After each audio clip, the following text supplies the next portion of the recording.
Благодарам, почитуван министер. Имено за самиот проект и ние сме се изјасниле дека никој не е против имплементирањето, но начинот на кој што се изведува е многу проблематичен, впрочем тоа го комуницираше јавноста. Има 3 ставки кои што ние согласно договорот треба да ги исплатиме како позиции. Првата е 50 на милиони евра, која што треба да се исплати како аванс. Втората е 117 милиони евра, која што треба да се исплати по основ на подготвителни активности.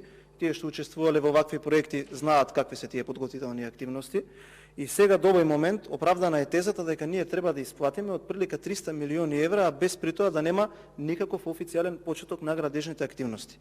Јас имам дополнително прашање до вас, заради тоа што сметам дека можеби не сте ме разбрале, но не ми го одговоривте прашањето. Уште еднаш да го симплифицирам.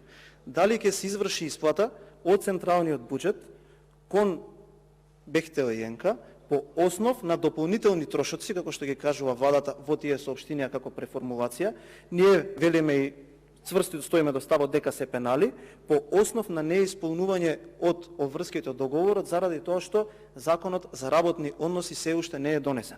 Затоа што во верзијата на договорот која што има ВМРО-ДПМН, која што е доставена до свиркачи, за која што ние не велиме дека е официјалната, но никој до сега не демантирал, стои обврска дека од 8 март, денот кога што е ефективна дата на потпишување на договорот, во рок од 45 до 60 дена мора законот за работни односи да биде усвоен.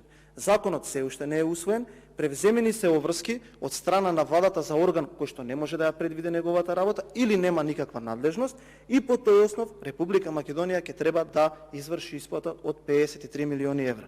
Или уште еднаш да кажам, без разлика дали е таа формулација дополнителни трошоци за изведба или пенали, ме интересира дали исплатата ќе биде извршена. Ви благодарам, тоа ми е дополнителното прашање.